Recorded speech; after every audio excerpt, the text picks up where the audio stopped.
Olá, no Repórter Eco de hoje você acompanha uma viagem que revela a diversidade de cenários naturais e dos povos da África. Tem também dicas de como economizar água e luz dentro de casa. E ainda um movimento internacional divulga ações contra o desperdício de comida.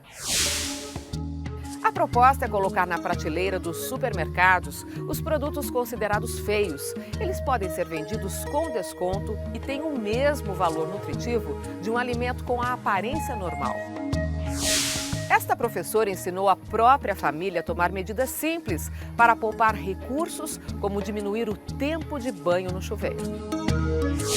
E o fotógrafo e jornalista Haroldo Castro registrou a beleza das paisagens em uma expedição de mais de 40 quilômetros pelo continente africano.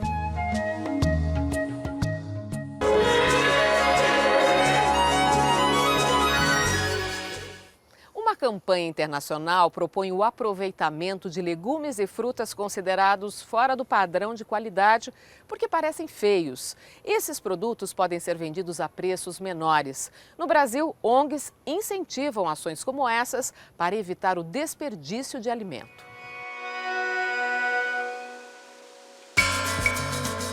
Que tal uma receita para evitar o desperdício? A nutricionista Nabirie Francelino, da ONG Banco de Alimentos, ensina. Pique os talos de 2 maços, um de espinafre e outro de agrião. Na maioria das preparações, eles iriam para o lixo. Pique também salsa e cebolinha. Na frigideira, óleo bem quente e 2 dentes de alho para refogar. Pode usar cebola se quiser. Coloque os talos picados e refogue mais um pouco. Deixe esfriar e misture no liquidificador com 3 colheres de sopa de maionese, um pote de iogurte sem açúcar e sem adoçante e um pouco de sal. Colocou em cima da torradinha e pronto. Talo, casca, semente, eles têm valor nutricional. Não é porque é o talo que a gente não vai comer. Você vai comer a folha do espinafre e vai jogar o talo fora. A gente pode comer o talo, ele tem uma quantidade de fibra superior à folha do espinafre e a gente acaba jogando fora. Assim como outros alimentos, a gente consome só a polpa ou a parte principal do alimento e joga todo o resto do alimento fora e ele é um alimento por completo. Todas as partes dele têm valor nutricional super relevante. Cerca de 1/3 dos alimentos produzidos no mundo é perdido durante os processos de cultivo, de produção, de venda e de preparo, segundo a Organização das Nações Unidas para a Agricultura e Alimentação. Um enorme desperdício de tempo, trabalho, dinheiro, água, energia. Isso sem contar na quantidade de pessoas que ainda passa fome no planeta. Mas uma rede francesa de supermercados decidiu inovar e colocou nas prateleiras alimentos que saem fora do padrão, os considerados alimentos feios. O preço, 30% menor.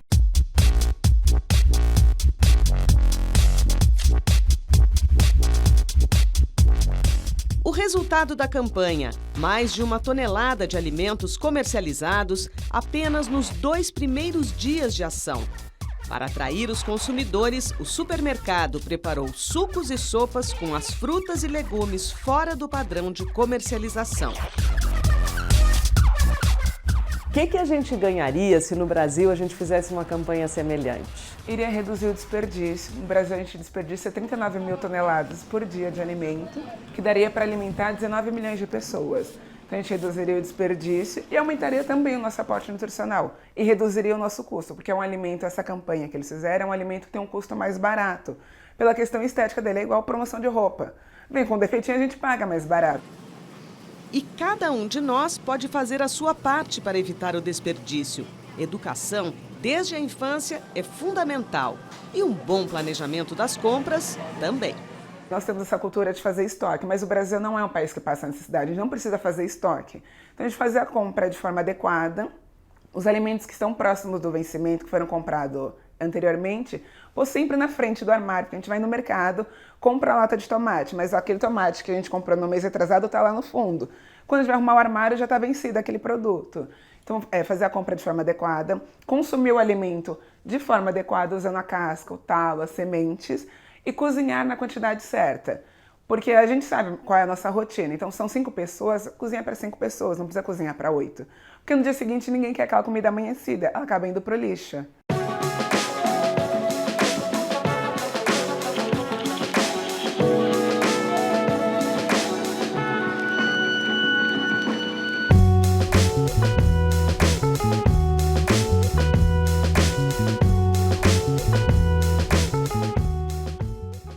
Você acompanha fatos e pesquisas na área de meio ambiente que merecem destaque aqui no Repórter Eco.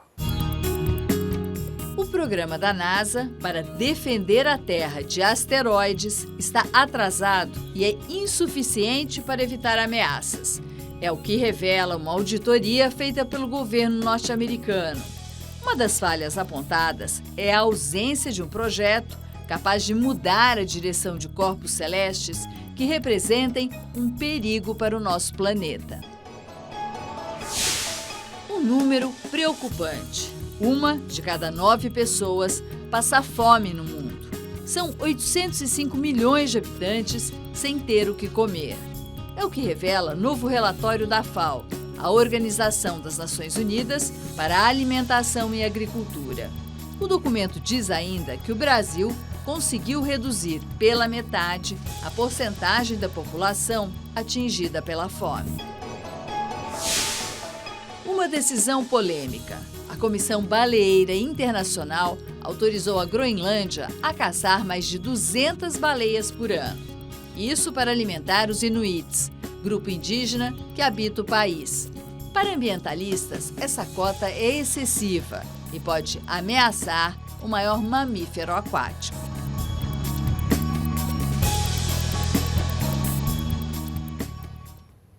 Aguarde porque tem mais! O fotógrafo e jornalista Haroldo Castro registra a natureza bela e a rica diversidade cultural do continente africano. E a seguir, uma professora do interior paulista ensina a própria família a economizar água, energia elétrica e dinheiro no final do mês. O Repórter Eco volta daqui a pouco.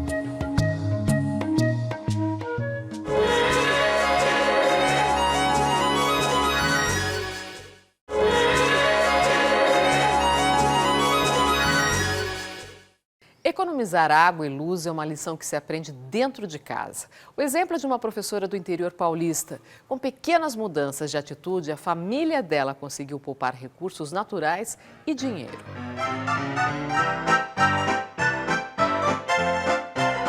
É em casa que Sandra Talhasac, vice-diretora de escola municipal em São Roque, no interior paulista, pratica as lições de economia que tanto ensinou em sala de aula durante os 30 anos em que foi professora.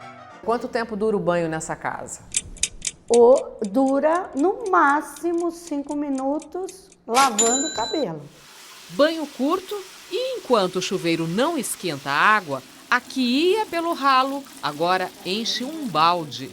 Eu uso como se fosse a descarga do banheiro, ou então eu lavo, o dia de lavar o banheiro, eu uso essa água para lavar o banheiro. Sandra junta toda a roupa da semana para colocar na máquina e a água de enxágue aqui tem reuso garantido. Eu uso para lavar a própria área de serviço. Em época de escassez, a mangueira está definitivamente aposentada. No lugar dela, a boa e velha conhecida vassoura entra em ação. Limpa igual, sem problema nenhum. Eu recolho todas as folhas agora com a vassoura. Tudo o que a Sandra faz para economizar água, ela aprendeu em 2013 durante uma disputa envolvendo cerca de 150 casas da vizinhança. E não é que ela venceu porque foi a moradora que mais conseguiu reduzir o consumo. O prêmio? Uma máquina de lavar louças que ajuda a economizar ainda mais.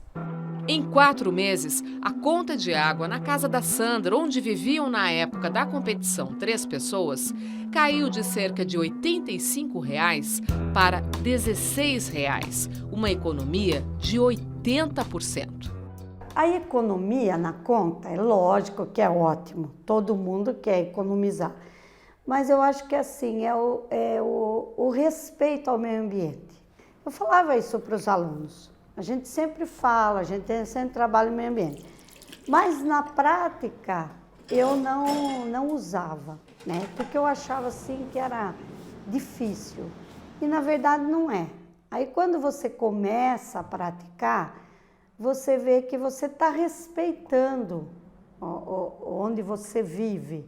Você está respeitando o meio ambiente. Isso daí eu acho que com certeza traz ganho para todo mundo.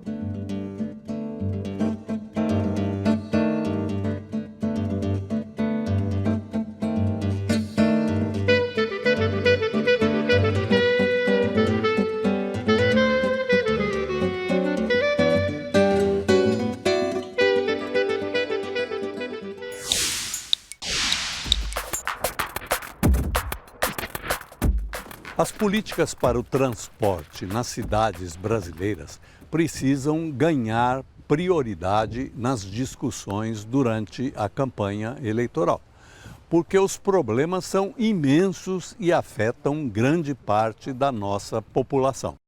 A poluição urbana gerada em grande parte por veículos só é monitorada em menos de 2 de cada 100 municípios.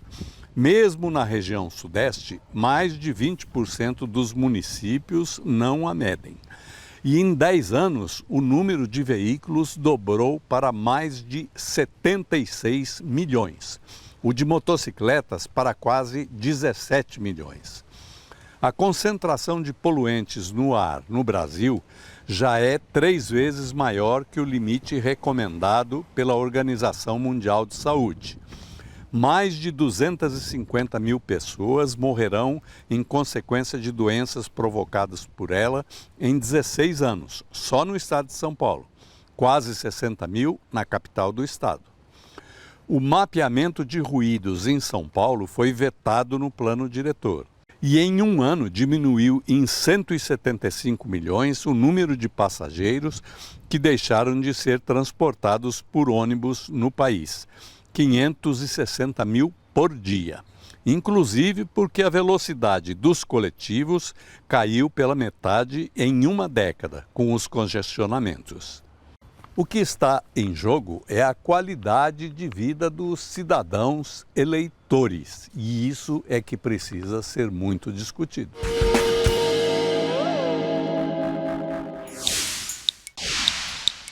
Chegou a hora do vídeo que a gente escolheu para você na internet.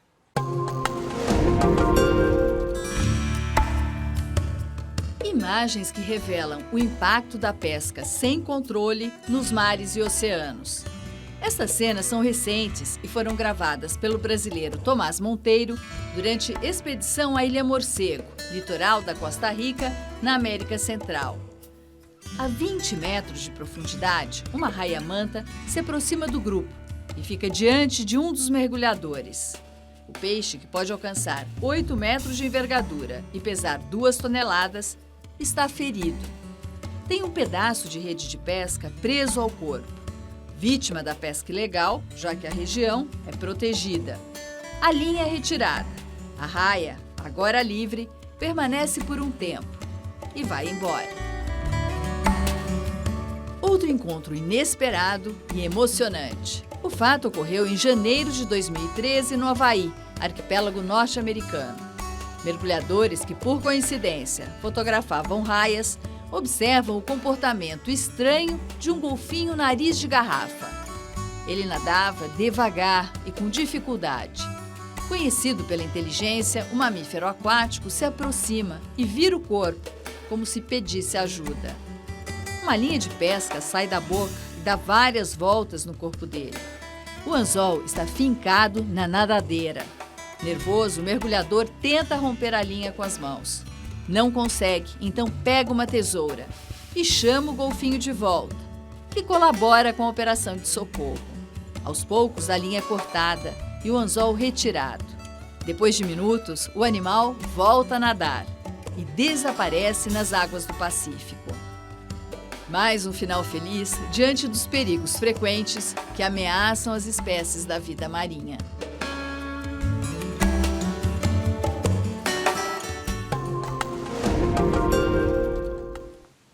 E a seguir, a beleza de um continente pouco conhecido e valorizado. O fotógrafo e jornalista Haroldo Castro faz expedição pela África para registrar a sua rica diversidade cultural em meio à natureza fascinante. O Repórter Eco volta daqui a pouco.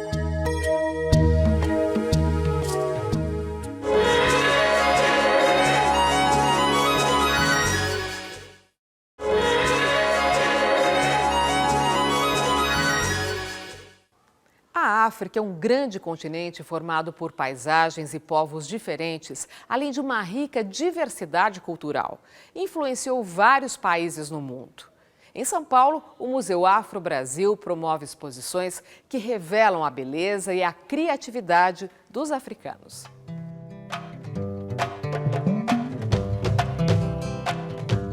A serpente desmistificada em telas coloridas. Uma interpretação que nem de longe lembra aquele animal perigoso e peçonhento. As obras são do artista português José de Guimarães.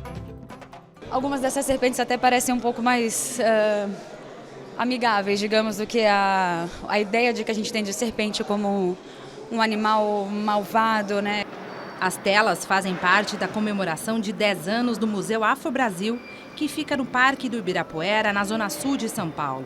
E deram origem a outra exposição no local, a da simbologia das serpentes nas artes e seus contrapontos, o bem e o mal, a vida e a morte.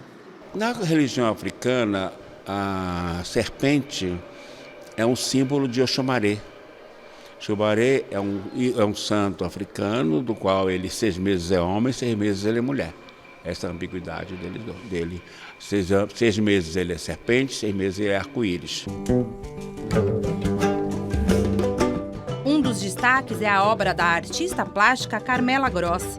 São dezenas de cobras em metal e latão espalhadas numa sala. É um bicho que está presente não só na própria nossa condição tectônica, a condição da nossa Terra, mas também no sentido do imaginário, né? Ela faz parte do imaginário, então você tem muitas histórias com cobras, você tem a literatura de cordel. O museu traz ainda a beleza e a diversidade da produção têxtil do Reino Cuba, que hoje é o território do Congo. Os enormes tecidos bacuba são feitos de ráfia, fibra de um tipo de palmeira encontrada na África e na América do Sul. Os tecidos do bacuba são deslumbrantes pela sua forma geométrica, né? Pela sua composição e pela sua largueza. Eles envolvem homem e mulher e, sobretudo, da nobreza. Eu sempre me surpreendo e sempre me deslumbro, porque mesmo sendo especialista em culturas africanas, elas são sempre mais surpreendentes, mais ricas e mais bonitas do que eu espero.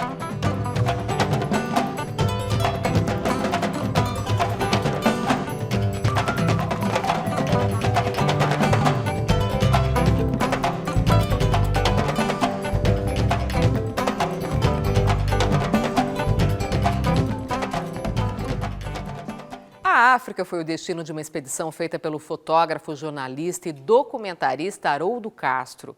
Em companhia do filho, Haroldo percorreu mais de 40 mil quilômetros. O objetivo da viagem foi mostrar um continente de natureza exuberante, com pessoas bonitas e alegres.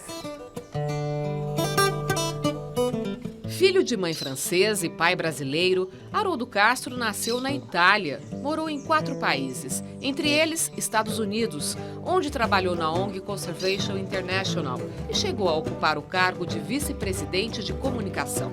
Com 40 anos de experiência como fotógrafo, jornalista e diretor de documentários, Haroldo é um conservacionista convicto. Essa experiência de ver. Entre 2009 e 2010, o fotógrafo levou o filho, Micael, para uma expedição pelo continente africano. Foram 40 mil quilômetros percorridos, 18 países visitados e fotografados. Fotografar a natureza, você precisa ter muita paciência, você precisa ter muita confiança que você vai encontrar aquilo que você procura. E algumas vezes você encontra o inesperado. Os gorilas, eles estão em 3 países. Nós visitamos os gorilas das montanhas em Uganda e em Ruanda. Tivemos essa oportunidade 2 vezes. Mas quando você vê essas cenas e você tem uma troca de olhares, você vê que eles são muito próximos a gente. A expedição Luzes da África rendeu um livro de 574 páginas e 130 fotografias, material que revela um outro lado do continente. A África é compreendida como se fosse um país, fosse tudo miséria, sofrimento, guerrilha, corrupção, AIDS. A África é muito mais do que isso. E quando eu saí daqui, eu já tinha a ideia, a pauta de mostrar o lado positivo. Por isso o nome, Luzes da África. Haroldo se encantou tanto com a África que passou a realizar expedições com pequenos grupos de pessoas com o mesmo interesse. fotógrafos amadores. Ele já voltou a 2 países que o marcaram bastante. O primeiro foi a Namíbia, região de savanas e dunas avermelhadas. É um país extremamente grande e vazio. Então não tem a pressão da população. Há espaço, inclusive, para a natureza, mesmo que ela seja árida, desertos e savanas. Além do mais, os grandes mamíferos que vivem na Namíbia trazem um benefício, que é o turismo. As pessoas querem ver elefantes do deserto, querem ver leões, querem ver rinocerontes. O governo tem, como área protegida, 42% do território. É uma posição do governo. A Etiópia foi um outro lugar especial que mexeu com o fotógrafo e para onde ele também voltou em 2014, levando novos visitantes. Lalibela é uma cidade que tem 11 igrejas esculpidas na rocha. O rei Lalibela, 800 anos atrás, queria refazer uma Jerusalém. Jerusalém estava sendo tomada pelos árabes e a ideia dele, como cristão ortodoxo, era refazer uma Jerusalém. Haroldo conta que está só praticando o conceito da viajologia, que ele mesmo criou. A viajologia é você considerar a viagem como um processo de aprendizado, de você transformar o seu conteúdo através dessas imagens, dessas sensações que você tem do exterior.